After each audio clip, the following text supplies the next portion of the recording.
Welcome to Ufahamu Africa, a podcast about life and politics on the African continent. I'm Kimmy Dion, one of your hosts, and I'm joined by my co-host, the lovely Rachel Beatty-Riedel. Hi, Rachel.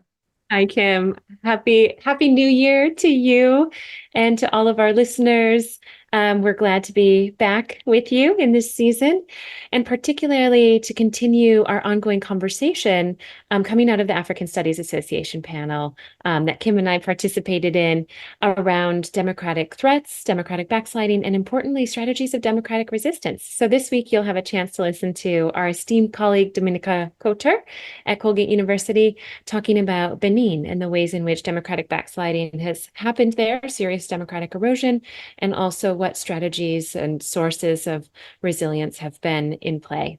Right. And we just have a few things to share with you in the news wrap today. We're going to talk about South Africa making charges against Israel on genocide at the International Court of Justice.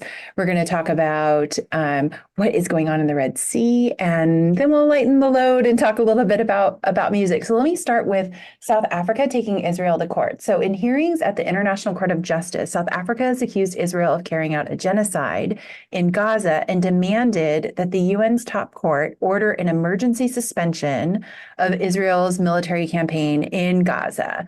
Now, Israel's offensive followed the October 7th attack by Hamas, and this offensive has destroyed much of Gaza and has killed more than 23,000 people, about half of whom are estimated to be children. And I want to just say on these Gaza casualty numbers, we have a great piece in Good Authority, which goes into how those numbers are even constructed and how, in fact, they're lower estimates. They're very conservative. And the actual number of casualties is likely much higher in Gaza. But Rachel, I don't know if you know this, but the way they count casualty data in the Palestinian territories is that if you are a male between the age of 18 and 50, you're not considered a casualty because you're considered a militant, a combatant. And so it's like this, so all of these numbers are according to, political scientists who study things like casualty data, all of these are actually undercounts of the numbers of casualties in Gaza. So I just want to put those in perspective. Again, the Gaza Ministry of Health is estimating that more than 23,000 dead and roughly half of them children. Now, there is an essay at Africa as a Country by Sohaila Suraj-Paul and Justin Winchester, which gives an excellent and thorough overview of South Africa's application to the International Court of Justice and the case that their legal team is arguing. Importantly, this essay gives a full explainer on the Genocide Convention, what are the requirements for something to be considered genocide, and I think this is important because the language we use and the requirements that we have for something as severe as genocide to be happening, I think it's important that we have some fidelity to that. So please read their essay to get a clear understanding of what the Genocide Convention requires for something to be considered a genocide and the compelling case that the South African legal team has put together, demonstrating not just what has happened since October 7th of 2023, but actually the patterns of violence that have been happening in Gaza even prior to the Hamas attack. Now, according to what Suraj-Paul and Winchester write in their essay, there is a hearing scheduled for January 11th and 12th, but the outcome of that hearing is not really going to be a definitive finding on whether or not Israel has violated the Genocide Convention, but it is going to continue moving this case forward and I think pushing a global debate about how, what we should be doing to prevent further loss of life in Gaza. Such an interesting and helpful set of resources for us to take a look at, Kim, and also really raises, I think, something that we've talked about on this podcast previously with Umar Ba around what are the roles of international bodies of justice, like the International Criminal Court, International Court of Justice in this case, and how which parties can bring charges to that body against whom. So I think that's a really Right. interesting. No, I remember when we interviewed Omar Ba for the podcast, it was only through that interview that I learned the kind of long history that African countries have with fighting on behalf of others, right? So, the Gambia bringing, charges of genocide against Myanmar for what is happening to Rohingya peoples, right? That African countries have a long history of making a case for the safety of other humans, even if they're not in their own country, right? And fighting on the side of justice, and yeah, there's something I don't know what it is. There's something recently that I've just really been enamored with courts Mhm. and the things that courts can do. I mean, I've been so anti-lawyer most of my life that I think I've been, I don't know, I like blocked it out of my mind, but having that interview with Omar Ba a few years ago, and then seeing what South Africa is doing on behalf of Palestinians, um, but also, in my own work, seeing the way, right, talking about Dominika's talk today about Benin, what resists democratic backsliding better than an independent court, right? So there's something about courts that I think can be really powerful for forces of good. Exactly. And for those listeners who want to hear Kim talking about this in Malawi, tune into our episode just a few weeks ago because the role of courts in Malawi has been really significant. And so we've seen that, across such a number of countries on the domestic level. And then here we're layering in, thinking about it at the transnational, the international level. And it's really fascinating. So speaking of courts, I wanted to also bring our listeners up to date on the role of courts in Senegal. Here, maybe not such a happy story, but certainly one in which courts are being looked to as the arbiters of candidacy eligibility in the upcoming February presidential elections. So, as Kim and I have been discussing, and our non-residential fellow from last year, Bambandiai, has filled us in on the way in which opposition candidate Ousmane Sonko in Senegal has been put in jail on charges of corrupting the youth. So in December last month, December 2023, Ousmane Sonko had a kind of good news ruling from the courts in Dakar, the court of first instance, which ordered that Sonko could be reinstated on the electoral register. So that seemed like a ruling that could pave the way for him to be on the ballot in February in the presidential election. But just this last week, in January now of 2024, Sonko's candidacy faced two further setbacks from two different courts. So, first of all, the Senegalese Supreme Court dismissed his appeal of that original ruling against his libel conviction and upheld the defamation ruling. And secondly, the Constitutional Court rejected his presidential candidate application. So here in Senegal, and in different countries, different bodies do this, but in Senegal, it's the Constitutional Court who is ruling on his candidate application to be a candidate in the presidential elections. And the court ruled that his file was incomplete because it lacked a certificate from a CDC deposit. And so they ruled that his candidacy was ineligible due to these technical or logistical elements of his application, which of course the opposition then finds questionable and is crying out for malfeasance. So here again, the role of courts that we look to as arbiters of democracy around who can participate, under what circumstances, and to rule in many cases around the world about particular candidates and parties, their eligibility. There are such interesting questions about which types of parties are or are not eligible based on founding constitutions and charters. Are extremist parties of any kind, like Germany had a history, of course, of not allowing extremists, right-wing, kind of Nazi affiliated parties.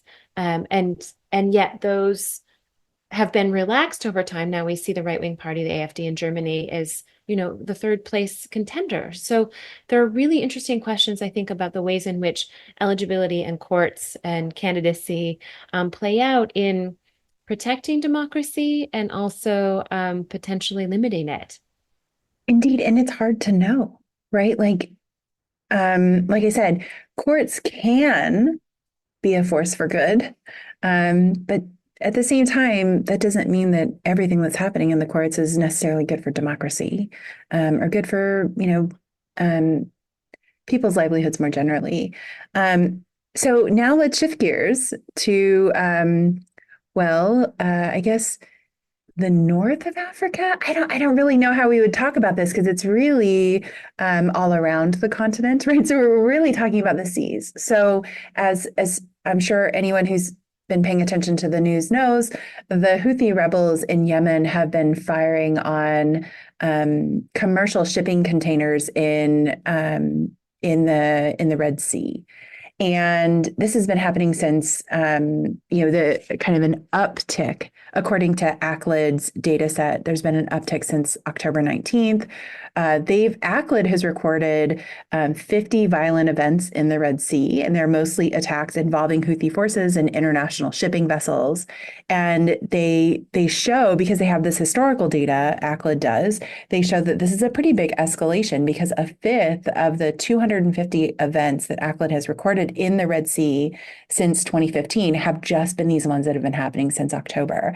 Now, we had a piece published on this in Good Authority by Bruce Jones at the Brookings Institute, where he kind of opens with talking about the Red Sea and how, the Suez Canal at the northern end of the sea is a vital artery of trade between Asia and Europe. And nearly 30% of the world's container ships and 12% of global oil and gas supplies flow through the Suez Canal. And Rachel, I know when we were talking about this earlier, you were reminding me of that beautiful meme of that one ship that got stuck, right? And like what happens. And not that we want shipping containers to be stuck in a canal somewhere, but that was peak internet when that happened. And of course, this is not the same. This is this is actual violence. And, importantly, there's going to be a serious disruption to the global economy, if this continues to go on. And I think Bruce's post is really great for not just talking about the Red Sea, but putting it in the global perspective, right, of what's happening. Already, we know the cost of international shipping has spiked by 173%. And there's also going to be longer shipping times because now major carriers have to reroute. So if they can't go through the Suez Canal, they've got to go south of Africa, right? So they've got to go around the Cape of Good Hope. And so, we all remember what it was like, in the early period of COVID when there were these serious supply chain issues. If we continue to see this violence happening in the Red Sea, but also these kind of disturbances in other seas around the world, we're going to have some serious challenges with supply chain issues, and likely this is not going to help the challenge I think that that various people around the world are experiencing regarding inflation.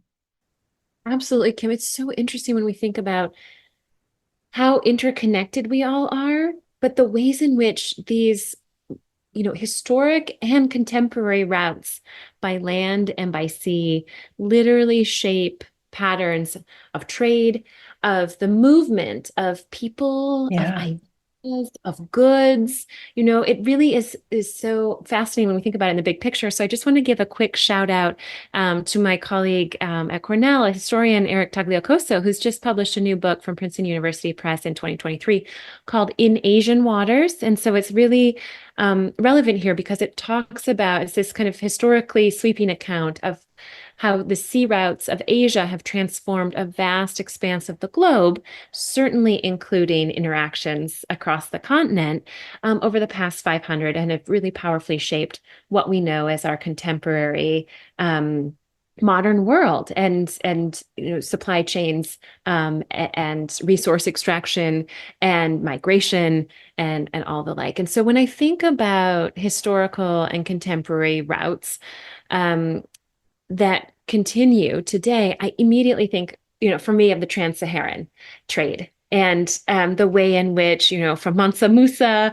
and the gold caravans to our really contemporary movement of people and the contestation that we see across the Sahara right now in northern Mali, across northern Nigeria, Niger, etc., um, is related to control often over these continuing trade routes. And we know that there are, narcotics that come from Latin America through Africa, north to Europe. There's the trafficking of people.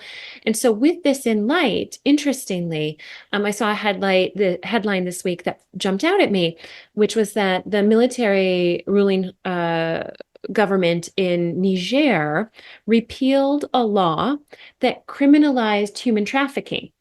So I thought, oh, this is an interesting headline. Let's dig into this a little bit further. What is happening? So from the headline, you think, well, criminalizing human trafficking, that sounds good. But interestingly, when I was looking into it a little bit more, the law itself was implemented in 2015 under pressure by the European Union in exchange for a lot of investment into Niger from the European Union at the height of what was then considered the European Union's or Europe's refugee crisis, right? Like the level of people coming into Europe was considered unacceptably high. And Kim, this relates to something that you and I have been discussing on prior podcasts about kind of the externalization of borders, the way in which Europe is pushing, and the United States and other countries are pushing the kind of management of borders into other countries, be it across North Africa, as Alex Blackman talked about in her discussion of Tunisia, and here in Niger. And so the law that was put in place in 2015 to restrict human trafficking was a way to jail migrants and asylum seekers, really. And so this last week, Niger's military government abrogated that controversial law. And it's in some senses seen as human rights victory for those who had been pushing for, who had been criticizing that law in terms of trying to make safer the transportation of migrants who are seeking asylum and refuge. So I think it's just layering onto that discussion about what are the best practices in this transnational world that we live in that can uphold the security and well-being of individuals and human rights, and particularly when we think about the increasing needs for mobility. I love this for so many reasons because, like, you're sharing with us something that it's in the news, but it's nuanced, right? And for all those people who are like pro-democracy, a military junta came up with this, right? So like a military junta is like, hey, by the way, we don't like this old like neo-colonial law that the Europeans came up with. It's not that they're pro-human trafficking, right? The military junta is not pro-human trafficking, right? But they're doing something and they're taking a stand for their people, right? So I know it's hard. I know it's hard for all the democracy heads to be like, no, it's a military junta. It's a military junta that's, yeah. So you have to interpret this carefully and right, Rachel, as you're pointing out, we have to understand the broader context in which this is happening. And I think we can do that with, what we learned from, for example, the conversations we had, right? The mashup episodes that we had on migrations with Eleanor Painter, right, from last season. Likewise, reading the excellent book by Sally Hayden, My Fourth Time We Drowned, right? Kind of talking about what, not so much African migrants, but what Europe is doing to keep migrants, especially and including African migrants, out of the European continent, right? So that, and likewise,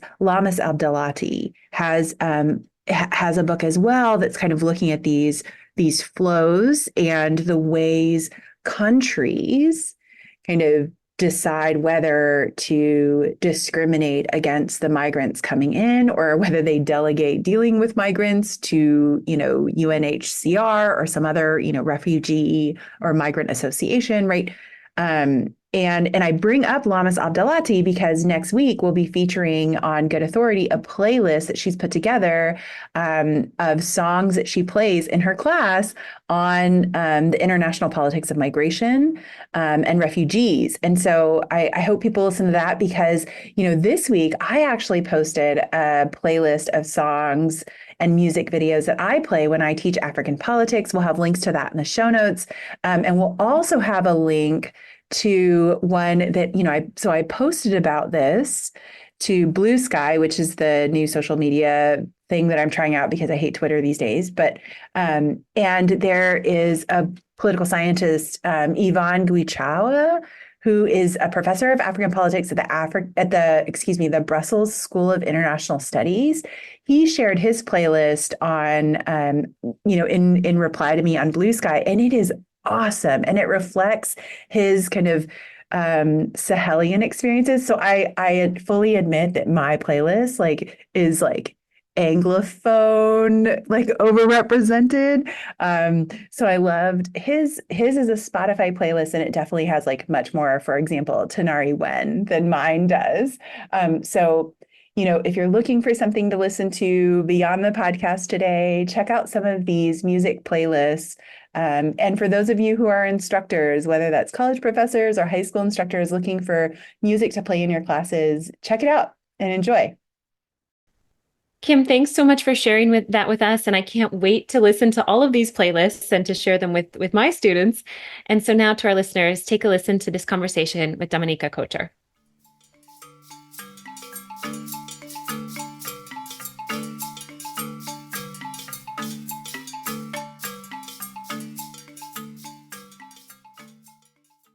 So I'm going to talk about the case of Benin, and I think it's a really instructive case because in a relatively short period of time, Benin went from a democratic star to a democratic backslider. So I think it really raises an important question, how and why did it happen? So most of what I will be talking about is not so much about resilience and resistance, because less of it happened. It's more the absence of it, although there have been some hopeful signs just this year. So I'll try to end on a slightly more positive note. Thinking about how and why this happened, most of the decline happened under the current president, Patrice Talon, since 2016. And I will argue that it's really key to look at the reforms that he implemented, reforms within the legal realm, electoral reforms, as well as media reforms that have the greatest impact on democratic erosion. So let me just say a few words about democracy in Benin. Benin was really touted as this democratic success story. It was one of the first countries to democratize as part of the third wave. It even set some templates for the continent, for example, pioneering the National Conference of Active Forces, which then was replicated in a number of countries. The Marxist dictator Mathieu Kérékou lost a multi-party election and stepped down, setting an important precedent.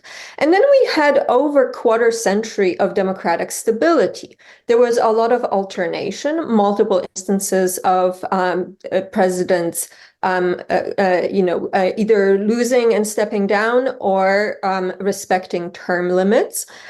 And so there were a lot of really good signs of democracy in Benin. And then it really began to erode after 2016. In 2021, the Freedom House labeled Benin as the country with the steepest democratic decline. And whatever index you use, you can see that decline, whether you look at the Freedom House, where the rating drops from 82 to 59 in 5 years' time, or whether you look at the VDEM, electoral democracy or liberal democracy. This is what you can see visually here. You can see this long stretch of democratic stability and then the erosion that happens after 2016. And there are also other tangible features of this democratic decline that, for example, the 2019 legislative elections were deemed neither free nor fair. The turnout plummeted. It went down from 23% to 66% in the previous election. The same can be said about the 2021 presidential election that was described by some as electoral parody and also had a low turnout. There is also palpable decline in citizen perceptions of democracy as measured by the Afrobarometer. So this is actually quite comprehensive, and not this decline is not being disputed. So how did it happen? There were some key reforms, in particular electoral reforms, as well as the politicization of courts, which allowed to use courts to harass opposition. I would suggest that both the combination of these electoral reforms and the politicization of courts has weakened political competition. In addition, new laws also weakened freedom of expression, therefore undermining media's role as a watchdog. And I think the most influential actors in this process have been the courts, who have been the instigators of the democratic decline, and the opposition and the media, who I would suggest have suffered the most from these developments. So a few things about the institutional reform. There have been some judicial changes, and in particular, a new court was created, Court for the Repression of Economic and Terrorism Infractions, which had this very specific purpose to pursue corruption and terrorism, but it has been used to pursue the president's political opponents, and most notably Rekia Madugu, who remains in prison to this day. She has been charged of terrorism through this new court. There was also a new digital law that has been used to prosecute multiple journalists. And in addition to this, electoral reforms, including new party charter and so-called sponsorship reform, that really collectively increased barriers to entry for the opposition. It increased the number, this is a series of reforms, they increased the number of quote-unquote sponsors that are required for parties to be able to compete in elections. There has been an increase in the number of founding members required to start a political party. And that actually makes it very difficult to register a party or to be able to contest elections. There has been also an increase in filing fees, so it makes contestation expensive to political actors. And if parties fail to win 10% of the vote, they lose their deposit. Now, let me say a few things about the courts.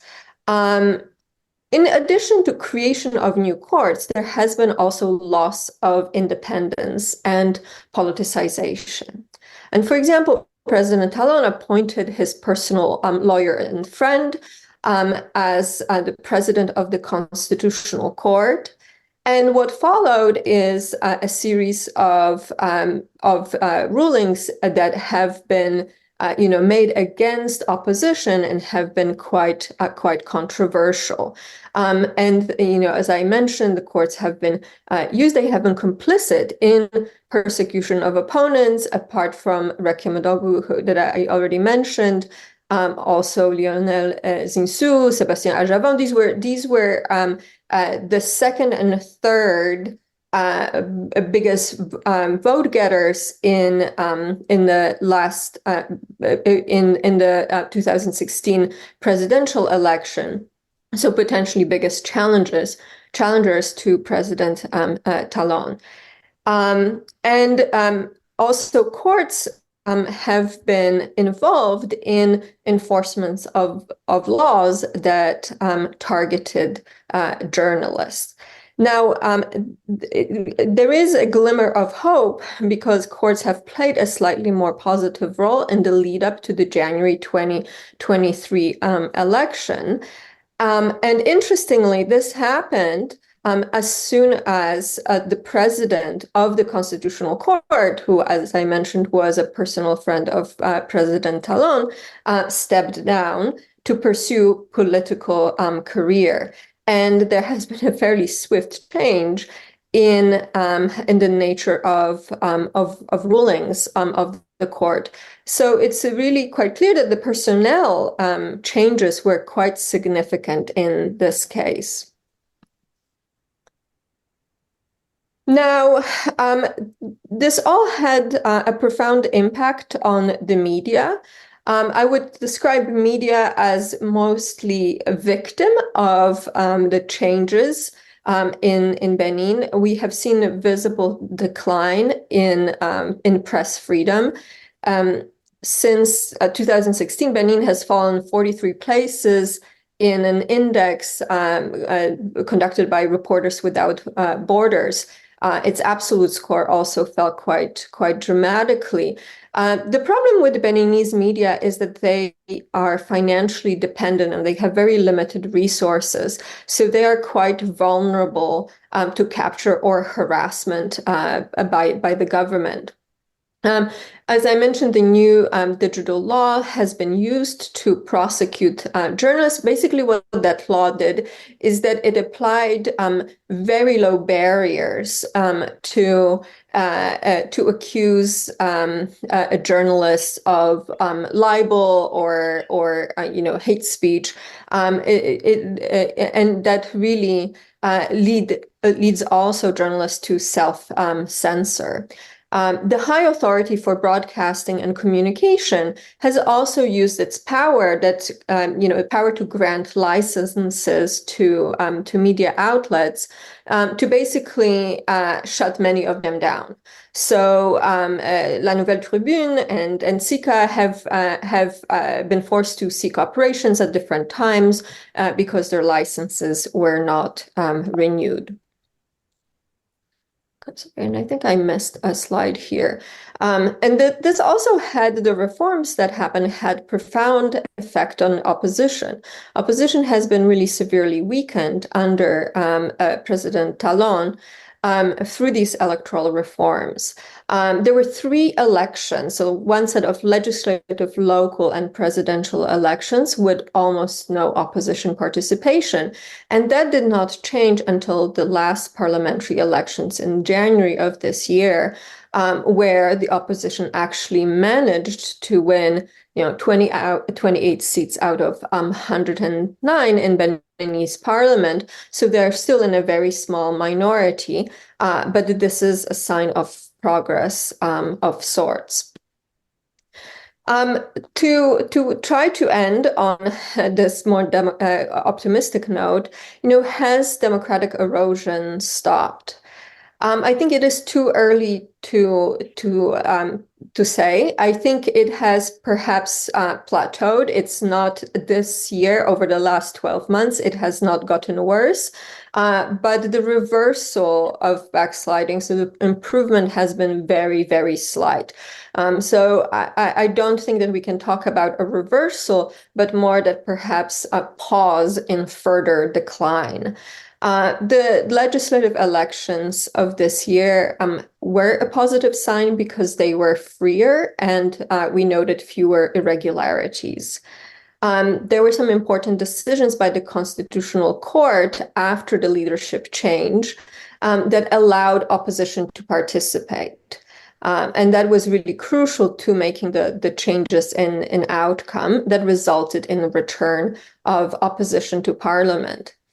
Just over the last couple of weeks, There has been release of some detainees. But again, it's a small step forward, but perhaps not enough, because several political prisoners remain in Benin to this day. So this is a very qualified note of optimism.